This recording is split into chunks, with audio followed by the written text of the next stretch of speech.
Sa mga nasasad kasi hindi ma-approve kay Bilis, share ko sa inyo yung top 3 alternatives sa kay Bilis. So kung gusto nyo malaman ko ano yung mga loan apps na to, then keep watching.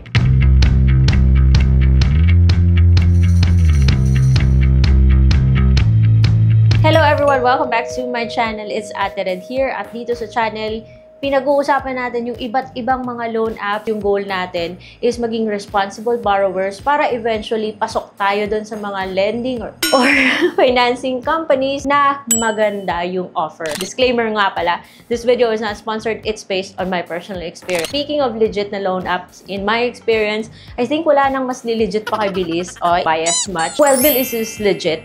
And matagal na ako may Bilis, guys. I started with 3,500 and now I have 50,000 pesos na credit limit kay Bilis. So what I'm trying to say is okay na okay talaga si Bilis because you can borrow up to 50,000 and you can pay up to 12 months. 100% flexibility. Effective interest is nasa 4.10%.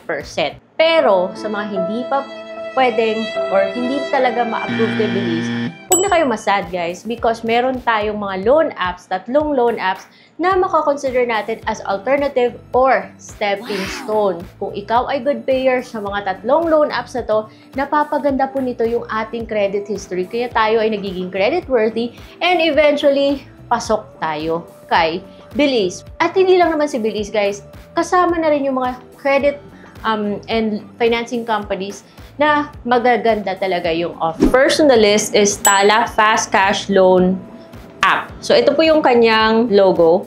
So, kung meron kayong nakitang loan app sa iOS na sinasabing si Tala at hindi po ganito yung kanyang itsura, hindi po si Tala yan. I don't know why at the moment sa Google Play Store lang po siya nada-download at wala siya sa iOS. Okay po si Tala. Maganda rin yung rating tsaka mga feedback nito. So, all you need is one valid ID at kung walang problem yung information na sinabit mo kay Tala, pwede ka ma-approve within the same day. Magsisimula ka sa mababang credit limit, of course, pero tumataas naman siya kapag good record ka dito kay Tala. Interest can be as low as 5 pesos per day. Of course, depende yan sa term ng loan mo and sa amount ng loan mo. But to make the long story short, acceptable po yung interest dito kay Tala at kaagad naman nakaka-reloan pagkatapos mong tapusin yung loan mo basta good standing ka dito kay Tala. The earlier you pay, the more ka rin makakatipid sa kanyang interest. As mentioned, isang valid ID lang po yung kailangan mo. And yung kasamang valid IDs are passport, driver's license, SSS, postal ID, voter's ID with a QR code,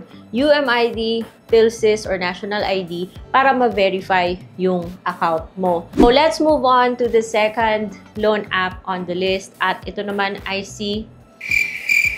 O sige na nga, kahit na hindi naging maganda yung history ko dito kay OneHand, pero nagbago naman siya. Ito naman si OneHand ay both na-download po sa Google Play Store at sa iOS. Dati, sobrang kulit nito ni OneHand, kaya pinatanggal po siya for a while sa Google Play ni SEC at ni NPC. Total, nagbago naman si OneHand, and I guess we can say that it's also a good alternative sa kay Bilis for now.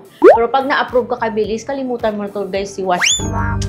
Bitter yarn. Ganito po yung kanyang logo. So, yung loan app na to ay nagpapautang ng up to 25,000 pesos. Safe and trusted. Now, longer payment term. So, up to 3 months nga. Pero depende yan kay system, ha? At madali lang naman sana ma-approve dito kay OneHand provided na. Speaking of interest, yung interest niya is okay na rin. Yun nga lang, the longer the term, syempre, malaki yung napupunta sa interest. Pero kung pang-emergency, wala ka talaga mautangan, okay na rin as an option si OneHand. At parang na rin siyang nagiging magaan dahil po ay pwede siyang bayaran up to 3 months. Buo rin siyang matatanggap, so okay na ngayon si OneHand, guys. Simple lang naman yung mga requirements ni OneHand. Yung kailangan 18 plus years old ka. Kaagad mo rin matatanggap yung pera, buo. Mga IDs na tinatanggap ni OneHand are the following: UMID, passport, PRC, SSS, at tumatanggap din siya ng other ID types such as driver's license, postal, voter's ID, TIN, Pag-ibig, PhilHealth, at national ID. Kahit na setting aside my personal issues with OneHand, kung kayo'y naghahanap ng mauutangan na buo po yung matatanggap at hindi naman masyadong malaki yung interest niya at nababayaran in installments up to 3 months, then you might want to consider one hand. But of course, study the loan terms and agreements because we don't want any problems, especially yung problem na na-encounter ko before. Just want to remind you guys that meron na akong nagawang mga videos about these loan apps. If you want to check those videos, the link is in the description box. At of course, because list lang to, kaya overview lang po tayo. And finally, yung third sa list natin ay si Mabilis Cash. So ito naman si Mabilis Cash ay both na-download din sa Google Play Store at sa App Store. At nagpapautang siya ngayon ng up to 40,000 pesos.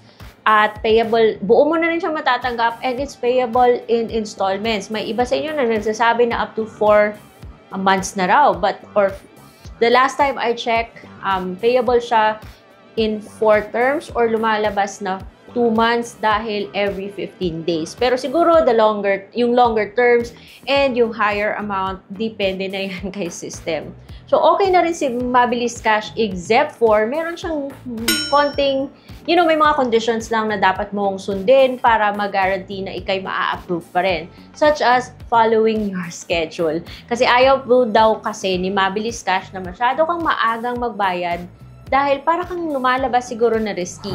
So, marami sa inyo nagsasabi na okay naman si Mabilis Cash, lang naman ma-approve kung wala naman sigurong issue yung mga information na sinubmit mo at meron kang isang valid ID. Yung mga preferred IDs niya, CPRC, SSS, UMID, Postal ID. Tapos may other ID types din like your passport, your driver's license, your national ID, your TIN, and your voter's ID. If you want to see the separate videos of these loan apps, again, the link is in the description box. Of course, hindi naman natin sinasabi that umutang na lang kayo ng umutang for no reason. Yung sinasabi natin dito is that kailangan responsible borrowers tayo. At kahit na anuman ka-legit yung isang loan app, kung hindi natin to naiintindihan, maaari siyang maging sakit sa ulo. Kasi how we use it can affect our future financial decisions. Because yung mga loan apps na to ay submitting entities po sa CIC dahil mga legit po sila. So, kahit na sinasabi kong the best CIBIL guys, but I think yung pagiging perfect ng isang loan app is depende naman po yan sa inyo and how you manage it. So, ito lang yung masashare ko today. I'm sure I'm sounding biased by saying the best CIBIL but kung yung loan apps na to, yung tatlong ito, yung nakatulong sa inyo para gumanda yung credit history nyo and eventually nakapasa kayo sa BILIS, then alagaan nyo si BILIS guys. You can say goodbye to these other loan apps. Pero nasa inyo pa rin yan Kayo yung magmamanage ng utang nyo. So I hope meron kayo natutunan sa video na to. I will see you on my next vlog. Bye!